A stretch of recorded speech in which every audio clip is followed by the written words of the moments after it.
tahun 2006 saya tersandung masalah. Jadi awal mulanya saya punya teman yang kerja di pabrik di darat, tapi teman saya ini sering dibully oleh teman-temannya itu dari tenaga kerja asing yang dari Vietnam. Nah, teman saya ini hanya sendirian, sedangkan di pabrik itu rata-rata pekerjanya dari Vietnam. Nah, waktu saya nyandar, artinya waktu kapal saya itu darat itu, teman saya ngebel saya. Ya intinya saat itu sebenarnya hanya ingin ini melerai saat itu. Saya hanya ingin melerai dan ingin memberikan pengertian pada tenaga kerja asing Vietnam tersebut supaya jangan bully teman saya seperti itu. Namun justru dari situlah terjadi miscommunication. Karena teman saya ini waktu itu juga bahasa Mandarinnya juga belum pinter, sedangkan untuk menjelaskan tentang permasalahan saat itu, saya intinya jadi penengah saat itu waktu antara tenaga kerja Vietnam tadi dengan teman saya gitu. Namun pada saat memberikan penjelasan atau apa malah terjadi itu tadi karena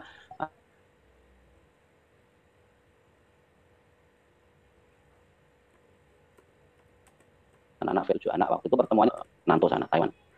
Nah pada saat pertemuan itulah terjadi satu bentrok yaitu perkelahian karena memang saat itu anak-anak Vietnam itu terlalu arogan. Jadi intinya saya itu hanya memberikan nasihat bahwa teman saya datang ke Taiwan itu kerja di pabrik itu supaya dapat hasil, bekerja dengan baik-baik dan jangan sering dibully. Namun malah terjadi kesalahpahaman, terus terjadi bentrok atau perkelahian di situ. Nah saat perkelahian ini sebenarnya saya sendiri juga nggak tahu kalau ada satu teman atau satu orang yang dari Vietnam ini meninggal. Karena saat itu saya hanya melakukan perlawanan 2 lawan 7 saat itu. Ya memang saat itu saya boleh dibilang masih garang-garangnya saat itu karena saya juga pernah belajar ilmu laduni saat itu. Jadi namun pada saat itu saya betul-betul tidak tahu kalau ada satu yang sampai melayang nyawanya. Karena saya hanya sekali pukul jatuh gitu. Nah, teman saya ya saya juga begitu melihat, dia itu juga agak krempeng gitu. Jadi tentang meninggalnya itu apa karena tangan saya atau karena teman saya ya kurang paham banget. Nah, titik puncaknya saat saya balik ke kantor di pelabuhan itu, bos saya ngasih tahu, kamu habis berkelahi ya? Iya. Nah, terus mengatakan bahwa Yoigeren Setio, artinya ada satu orang yang meninggal seperti itu. Waduh, saya kaget. Terus bos saya sempat memberikan saya uang gaji untuk saya supaya pulang ke Indo. Tapi karena saat itu juga mendadak, bos saya menyarankan untuk saya ikut kapal yang arah ke Filipina dulu. Namun rupanya polisi sudah bergerak lebih cepat. Seperti itu. Nah, jadi setiap pelabuhan sudah ditutup. Akhirnya saya menjadi semacam pelarian.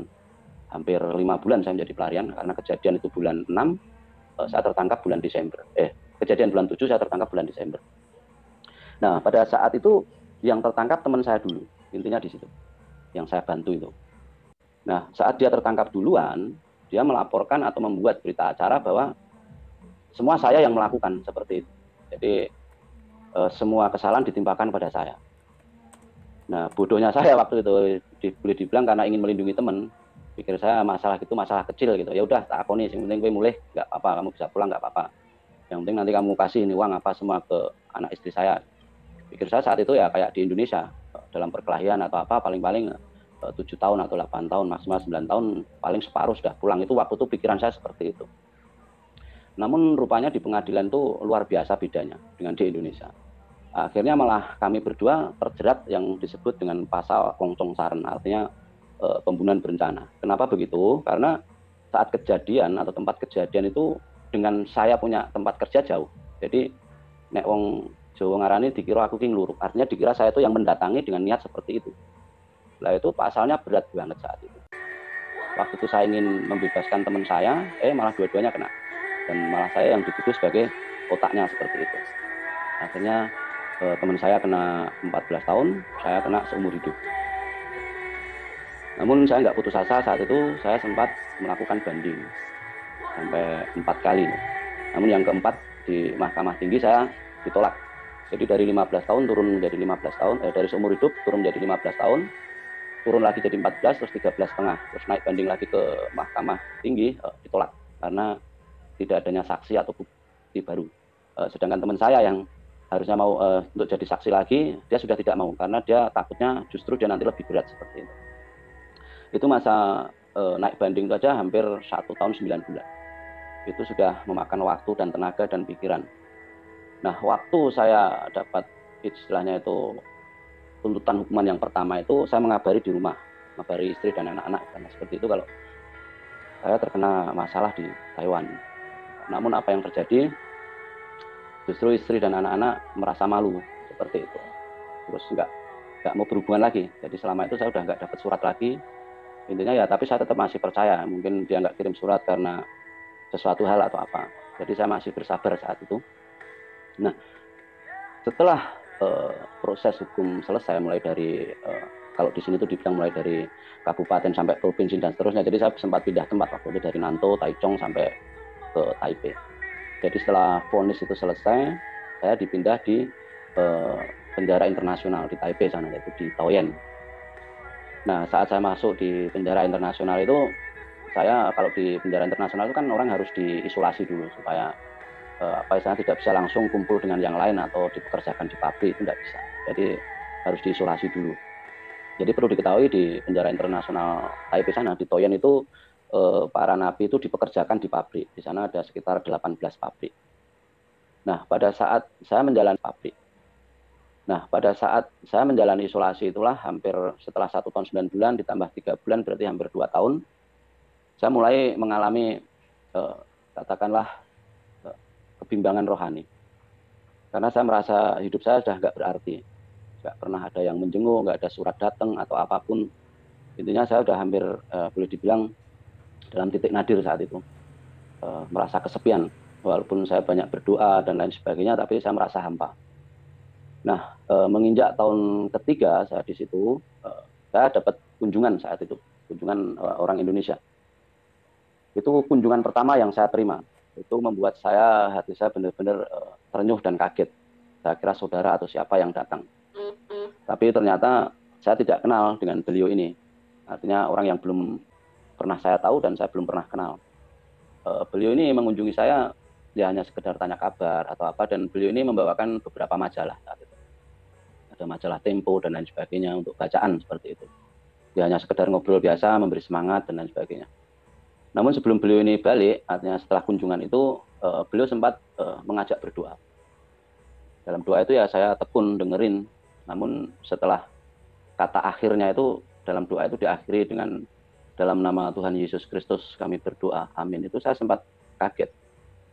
Hati saya sempat bergejolak seperti itu. Tapi saat itu belum saya rasakan, tapi setelah saya masuk ke dalam sel lagi, saya baru mikir, kok pakai nama Tuhan Yesus, berarti dia bukan orang Muslim, seperti itu.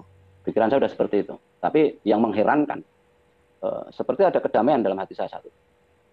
Terus saya masih banyak melakukan doa dan saya sering puasa di dalam itu. Sampai teman-teman di dalam itu pada heran. Ya karena saya aliran saya kan memang ma'rifat tasawuf. Jadi kalau dalam hal berpuasa itu sudah hal biasa gitu. Nah, akhirnya beliau ini sering mengunjungi saya. Paling enggak itu seminggu atau 2 minggu sekali. Sampai akhirnya dalam kurang lebih 2-3 bulan bersamaan saya keluar dari ruang isolasi yang sendiri itu, saya dipekerjakan di pabrik. Waktu itu saya dipekerjakan di pabrik percetakan. Nah, beliau ini masih rutin mengunjungi saya. Dalam masa 2-3 bulan itu beliau belum mengabarkan tentang kabar itu, Injil atau firman Tuhan, belum. Hanya datang menjenguk, ngasih buku apa, ya ngobrol-ngobrol biasa, ngasih semangat apa seperti itu. Kadang-kadang nanya tentang keluarga saya dan lain sebagainya. Namun dalam bulan ketiga, beliau ini baru mengatakan kalau dirinya ini, awal mulanya kan beliau mengatakan bahwa dari perwakilan Indonesia yang untuk melihat keadaan orang-orang Hindu di situ. Ya memang betul sih, mereka beliau ini dari perwakilan. Tapi memang ada di dalam perwakilan itu memang ada satu untuk penguatan rohani seperti itu. Pada saat itu saya juga sempat dikunjungi dari Islam. Jadi dari masjid lupa saya namanya. Itu dari teman-teman Dompet Duafa saat itu juga sempat mengunjungi saya. Namun karena aliran saya dan dia sudah berbeda saat itu, ya saya waktu diberitahu saya senyum-senyum toh, karena bagi saya tentang syariat fikih itu udah nggak ada artinya memang dalam ma'rifat tasawuf itu udah nggak kepake. Nah, kembali lagi ke beliau yang suka mengunjungi saya ini, baru saya tahu kalau beliau ini hamba Tuhan.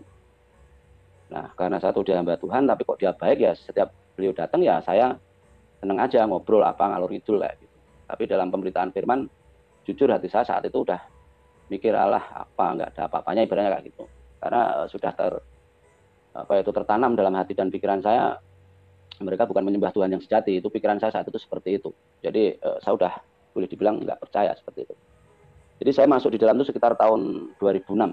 ya, tahun 2006. Nah, baru tahun 2009 ini ya saat hamba Tuhan ini datang, ini saya baru mulai mengalami sesuatu yang semakin berat. Artinya apa semakin berat? Keluarga saya udah boleh dibilang nggak ada kabar sama sekali. Yang mengunjungi selalu hamba Tuhan ini. Jadi saya dalam dilema saya itu begini. Kenapa orang asing yang mengunjungi saya, yang mengabarkan saya? Jadi beliau ini kadang-kadang kalau beliau nggak datang diganti temannya. Seperti itu. Jadi bisa menghibur saya setiap minggu. Artinya ada cengkrama di sana itu untuk bincang-bincang bahasa Indonesia saja susah banget. Karena kalau belum ada itu istilahnya kita belum kerja di pabrik atau apa itu nggak bisa ketemu satu dengan yang lain. Seperti itu. Nah, pada bulan kurang lebih bulan April 2009 saat itu saya mulai merenungkan apa yang beliau katakan ini, hamba Tuhan ini. Dia selalu memberikan semangat pada saya. Tapi di sisi lain hati saya selalu berontak. Di sisi lain hati saya selalu berontak. Terus beliau memberikan saya Alkitab. Jadi itu perlu waktu lama beliau untuk memberikan Alkitab pada saya. Namun Alkitab itu tidak langsung saya baca, saya resapi, tidak. Makanya setelah saya tahu bahwa membaca Alkitab itu kalau tanpa bimbingan Roh Kudus ya nggak ada artinya.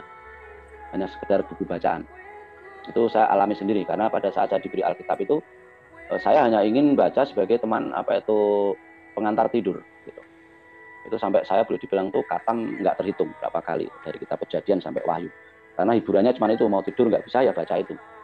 Jadi hanya sekedar untuk bahan bacaan pengantar tidur. Itu hampir 1 tahun. Jadi setiap pertemuan tuh beliau selalu nanya, gimana ada pertanyaan nggak, sampai di mana? Karena saat itu saya cuma nggak pernah baca dengan cuma asal ngomong aja, wah sulit Pak memahami ini.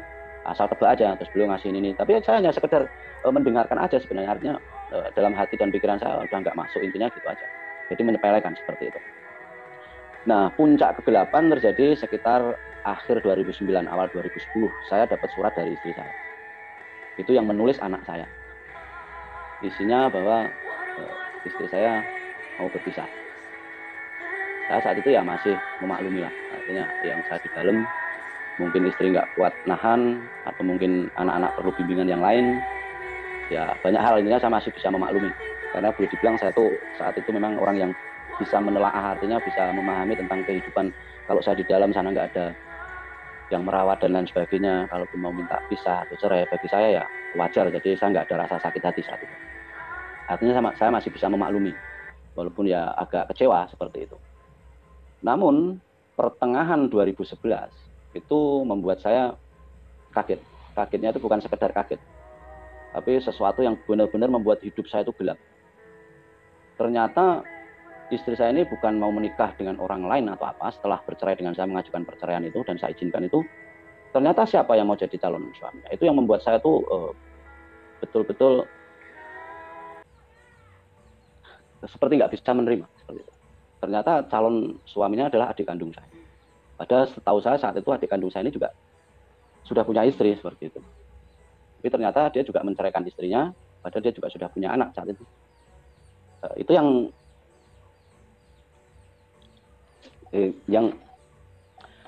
membuat saya saat itu nggak bisa habis pikir seperti itu. Kenapa itu bisa terjadi? Itu saat itu saya sempat nggak percaya sama Tuhan yang saya sembah, intinya. Karena bagi saya itu sesuatu yang kalau boleh dibilang kok bisa seperti itu. Padahal dalam hukum agama kami sendiri waktu itu nggak boleh hal seperti itu.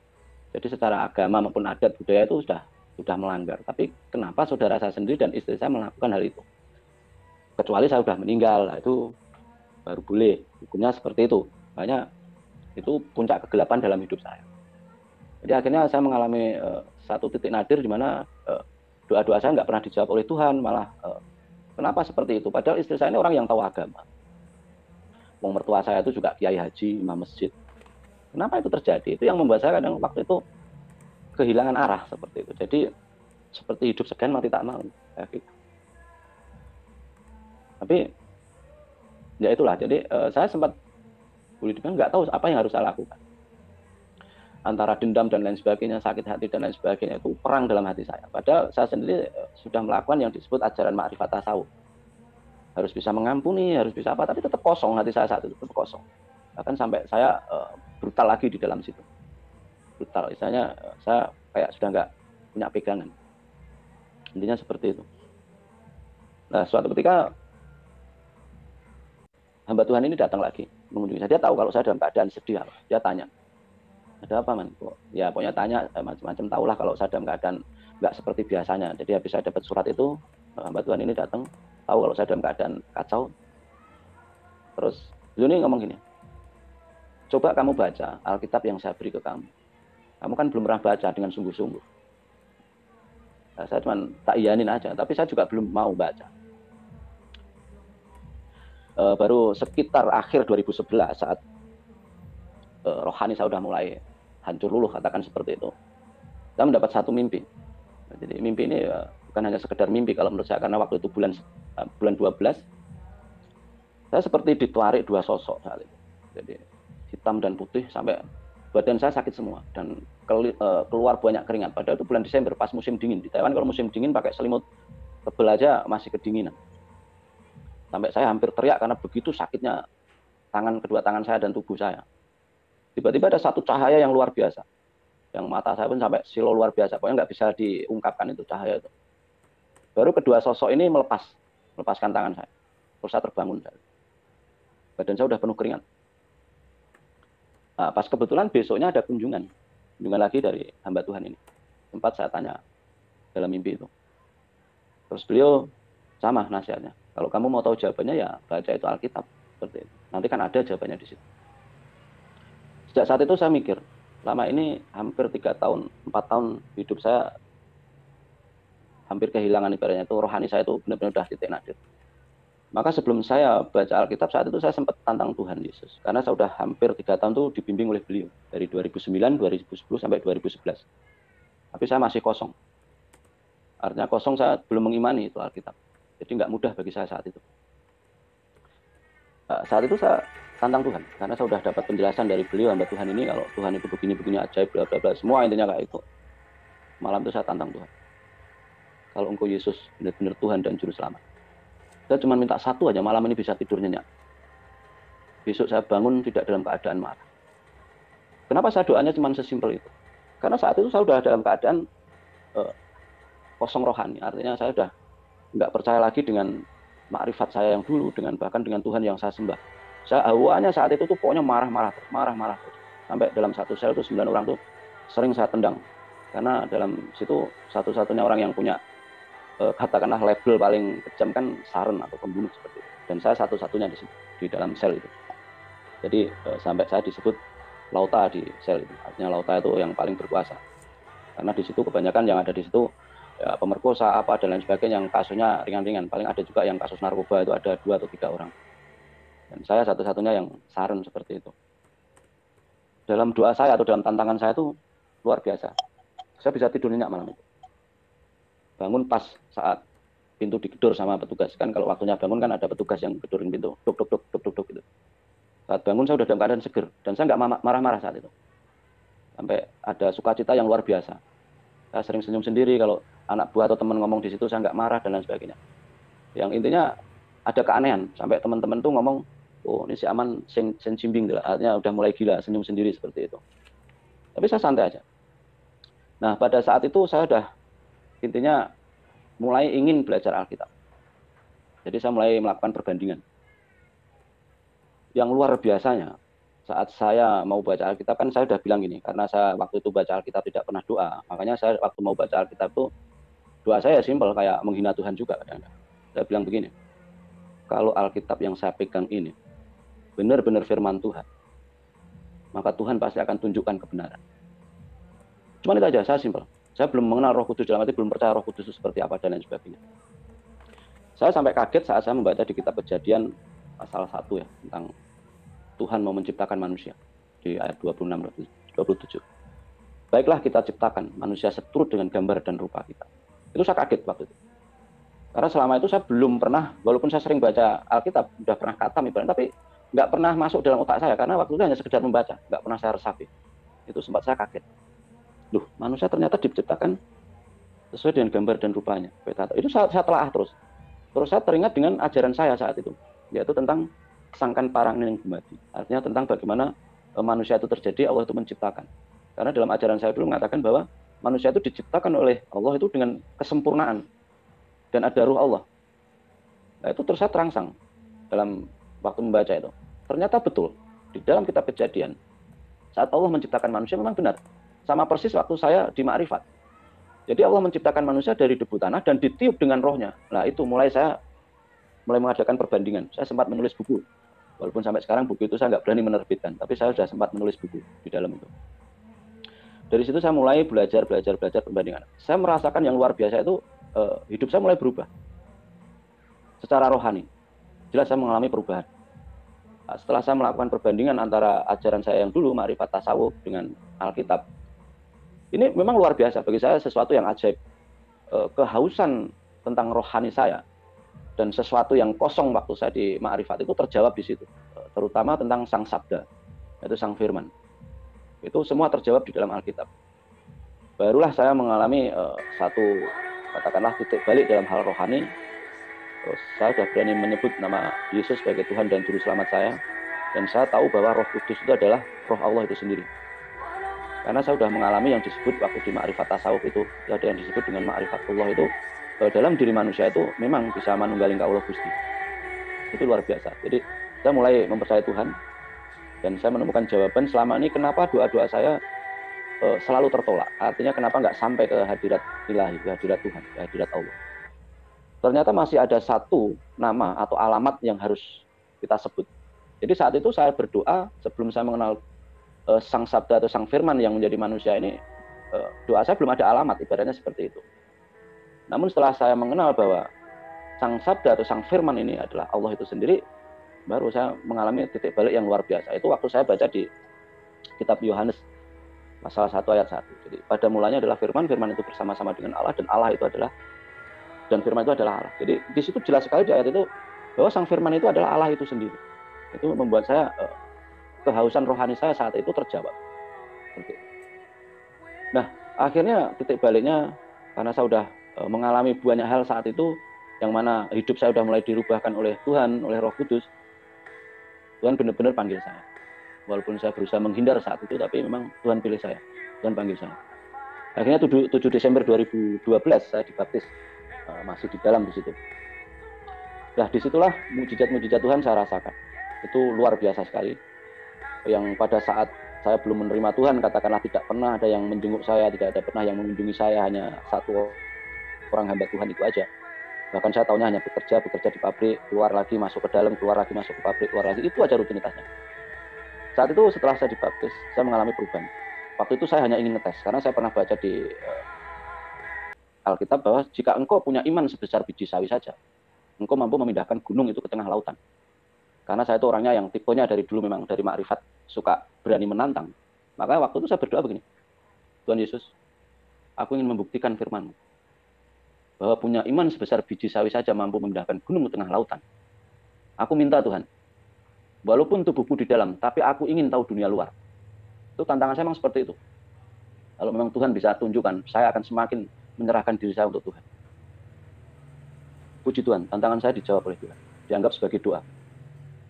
Tidak lama kemudian saya dikunjungi seorang editor sebuah majalah di Taiwan, dan saya diberi kesempatan untuk menulis di majalah tersebut. Majalah itu boleh dibilang saat itu tabloid itu udah luar biasa besar ya. Dan saya yakin orang-orang yang pernah menjadi PKI atau BMI ya, Buruh Migran Indonesia di Taiwan pada tahun itu kenal nama saya. Saya mengisi di rubrik muda, rubrik motivasi untuk anak muda. Itu tabloid Indo Suara. 4 tahun saya mengisi di situ. Dan saya bisa ikut lomba antar tenaga migran.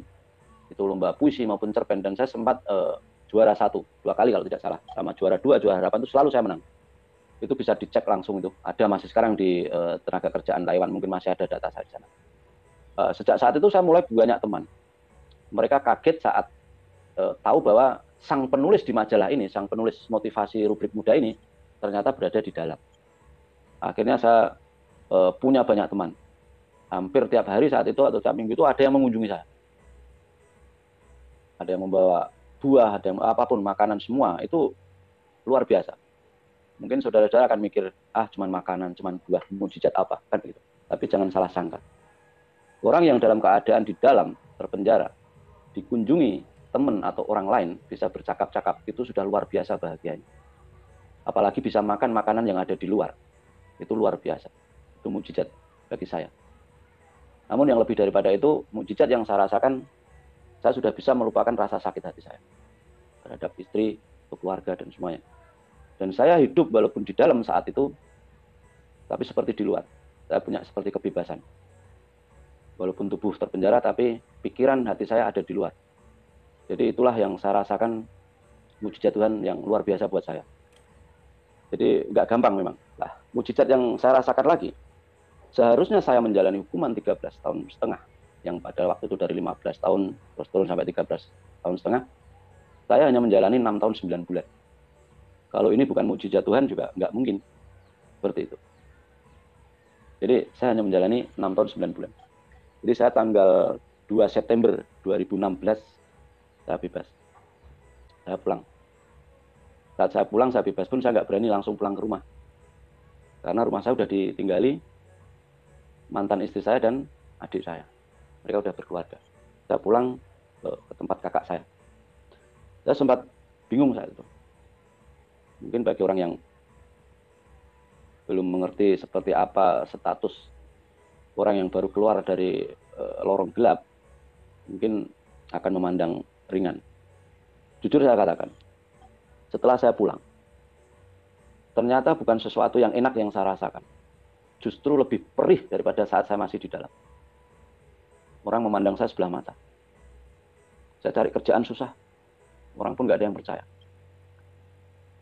Bahkan orang-orang yang sudah menjadi hamba Tuhan pun, yang sudah menjadi anak-anak Tuhan pun, tetap memandang rendah. Itu yang saya alami. Saya yakin tidak semua seperti itu. Karena saya sempat mengembara. Setelah saya pulang itu saya nggak punya tempat di mana saya harus tinggal. Pikir saya saat itu saya ingin mencari hamba Tuhan yang bisa membimbing saya. Tapi setiap saya datang ke gereja, ya diterima sih, ya dikasih makan. Tapi untuk minta pekerjaan apa, nggak bisa. Boleh nginap atau ada yang mempersilahkan saya nginap 2-3 hari. Terus saya diusir dengan cara halus. Maaf ya Pak, di sini nggak ada kerjaan, bla bla bla bla. Ini Bapak saya kasih ongkos, mohon maaf, bla bla bla bla. Padahal saya hanya ingin belajar firman, ingin punya tempat. Untuk jadi tukang sapu pun saya mau. Saya keliling dari Bali sampai Jawa Barat saat itu, kayak musafir. Pedih saat itu. Ada yang bisa menerima seminggu, ada yang menerima 2 minggu, tetap akhirnya ya saya diusir dengan pelan, dengan halus. Saya tahu hal itu memang tidak mudah bagi mereka, dan saya masih menyadari dan memaafkan. Kenapa? Karena saat saya ingin belajar firman Tuhan, mereka tahu kalau KTP saya saat itu masih Islam. Jadi mereka takut. Mungkin seperti itu. Tapi bagi saya itu mungkin sebuah ujian buat saya. Setahun kemudian, dalam masa pengembaraan setelah saya keluar dari lorong gelap, saya baru bisa menemukan kontak-kontak daripada orang-orang yang dulu pernah membimbing saya. Beliau-beliau inilah yang akhirnya menunjukkan saya harus kemana. Dari situ saya baru mulai merasakan lagi mukjizat-mukjizat Tuhan. Karena saat itu saya betul-betul mengandalkan Tuhan. Nggak mungkin Tuhan meninggalkan saya seperti anak yatim piatu. Itu yang saya imani. Ya kalau diingat memang pedih banget rasanya. Setelah saya dapat kontak dari termasuk bapak rohani saya waktu di Taiwan, saya sudah akhirnya menemukan tempat untuk belajar firman, ditunjukkan tempatnya kemana seperti itu. Sampai akhirnya saya bisa ikut diklat kependetaan. Banyak hal yang bisa saya terima waktu itu setelah saya ketemu mentor-mentor saya, khususnya untuk belajar teologi dan lain sebagainya. Puji Tuhan, walaupun saya harus lari sana lari sini ibaratnya, tapi itulah bentuk kemurahan Tuhan buat saya. Jadi dalam perjalanan rohani saat saya sudah menerima Tuhan, saat saya sudah keluar dari lorong gelap, juga tidak mudah seperti yang saya katakan tadi. Namun tangan Tuhan tidak akan pernah melepaskan kita. Itu yang saya rasakan. Selama kita mengandalkan Tuhan. Nah setelah saya punya ijazah penderitaan, waktu itu saya ikut diklat dan belajar teologi lagi, saya melayani Tuhan. Tapi ya itu juga, waktu saya harus bergabung dengan gereja, tetap aja. Masih banyak hamba Tuhan yang katakanlah kurang sepaham seperti itu, tapi ya enggak apa-apa, bagi saya itu hal biasa. Terus akhirnya saya bawa dalam doa, saya minta sama Tuhan, Tuhan apa yang harus saya lakukan? Sepertinya saya tetap seperti orang asing. Akhirnya Tuhan tuntun saya untuk pelayanan secara kontekstual. Saya terhubung lagi dengan mentor saya yang di Taiwan. Jadi saya dalam pelayanan ini sama sekali saya tidak di bawah dominasi gereja atau dominasi manapun, tapi semua saya lakukan dari apa yang bisa saya lakukan dari pekerjaan apapun. Dan ada satu mentor saya yang sampai sekarang masih menghandle saya, yaitu beliau memberikan saya amanah atau tugas setiap TKI atau TKW yang sudah percaya di Taiwan ataupun di Hong Kong yang pulang, saya harus menghandle seperti itu, mendampingi mereka untuk menjelaskan pada keluarganya supaya mereka boleh dibilang bisa diterima seperti itu. Dan tugas saya juga bila perlu saya juga harus memberikan pengertian sama keluarganya supaya keluarganya juga mengenal firman Tuhan. Dan puji Tuhan sudah ada banyak keluarga, mungkin sekitar 12 atau 13 keluarga yang sudah mau menerima Tuhan dengan cara kontekstual seperti yang saya katakan tadi. Namun juga ada beberapa keluarga yang masih belum bisa menerima anaknya, yang masih belum katakanlah menerima tentang iman anaknya yang baru, jadi anaknya sampai belum bisa pulang, artinya diusir, itu ada. Tapi oke lah, itu bagian daripada mikul salib kalau menurut saya seperti itu. Tapi saya yakin dan percaya satu orang bertobat, keluarga tersebut pasti juga akan bertobat. Namun di sisi lain dalam hal rohani ini juga tentang pengkabaran, saya kadang-kadang juga sering menangis di hadapan Tuhan.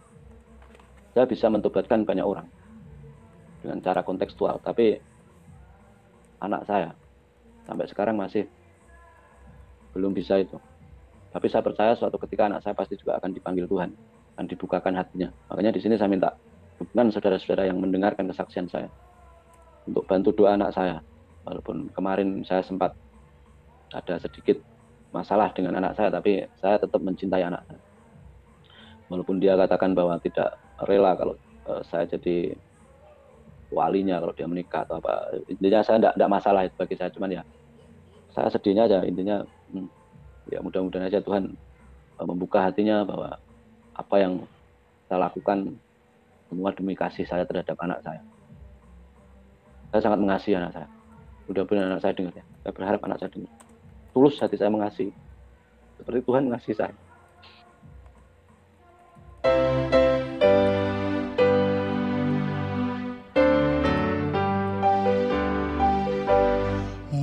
Maka kasih Allah Bapa, Yesus Kristus dan Roh Kudus menyertai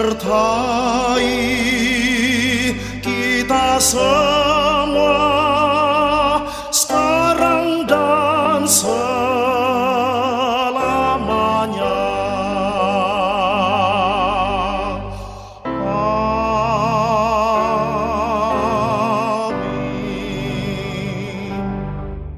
Ya, demikianlah video ini Bapak Ibu Saudara sekalian telah kita simak secara bersama-sama. Kiranya Bapak Ibu terberkati dengan video ini, dan jika berkenan silakan di-share kepada orang-orang yang berkenan untuk menonton video ini. Dan sampai jumpa pada video-video kami berikutnya. Tuhan Yesus memberkati dan Shalom.